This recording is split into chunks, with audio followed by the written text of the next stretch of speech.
पहले उत्तर प्रदेश, फिर मध्य प्रदेश, उसके बाद अब इंडियन नाम का विपक्षी मोर्चा बीजेपी का सिर दर्द बढ़ाए हुए, जिसकी काट के लिए बड़े बड़े धुरंधर अलग अलग दांव चल रहे थे।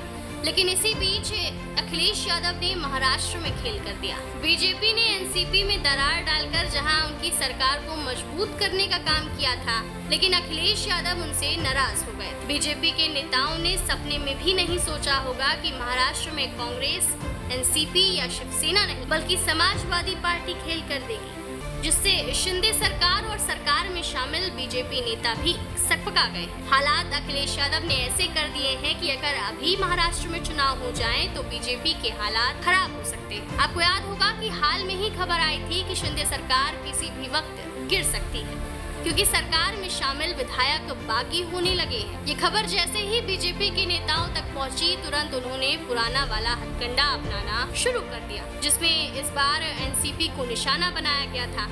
शरद पवार के भतीजे अजीत पवार को चुना गया था, जो एनसीपी के विधायकों के साथ अजीत पवार शिंदे सरकार में शामिल हो गए। इसे बीजेपी अपना सबसे सफल ऑपरेशन बता रही। उसके बाद तो कभी बिहार तो कभी यूपी में बीजेपी के नेता कूद कूद कर विपक्षी पार्टियों को तोड़ने की धमकी देने लगे। लेकिन अखिलेश यादव के एक बार की वजह से यूपी में सन्नाटा पसर गया। अब अखिलेश यादव ने महाराष्ट्र में ऐसा धमाका किया है कि बीजेपी सन्न रह गई। दरअसल इंडियन नाम से बने विपक्षी मोर्चे को लेकर बीजेपी महाराष्ट्र में निश्चिंत थी, क्योंकि कांग्रेस की हालत वहां ठीक नहीं है और शिवसेना में पहले ही तोड़फोड़ करवा चुकी है। तो वहीं एनसीपी में बगावत करवाकर बीजेपी ने अपना एजेंडा बराबर कर लिया। लेकिन महाराष्ट्र में सपा ने जो दांव चला, उसने बीजेपी को टेंशन दे दी है। इस बार इंडिया मोर्चे के तहत खासकर विपक्षी पार्टियां समाजवादी पार्टी को मुंबई में सीट देंगी, यानी सपा भी मुंबई में लोकसभा का चुनाव लड़ेगी, जिसकी जिम्मेदारी मुंबई में सपा नेता अबू हाजमी को दी गई है।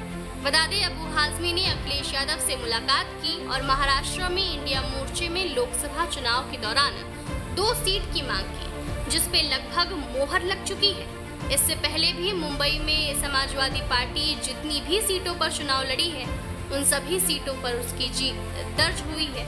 वहीं पिछले साल गुजरात में हुए चुनाव में भी अखिलेश का जलवा देखने को मिला था। पहले मोदी के गढ़ में घुसकर अखिलेश यादव ने साइकिल दौड़ा दी थी और अब मुंबई में भी बड़े खेल की तैयारी हो रही है। खैर, इस पर आपकी क्या राय है, कमेंट करके जरूर बताएं।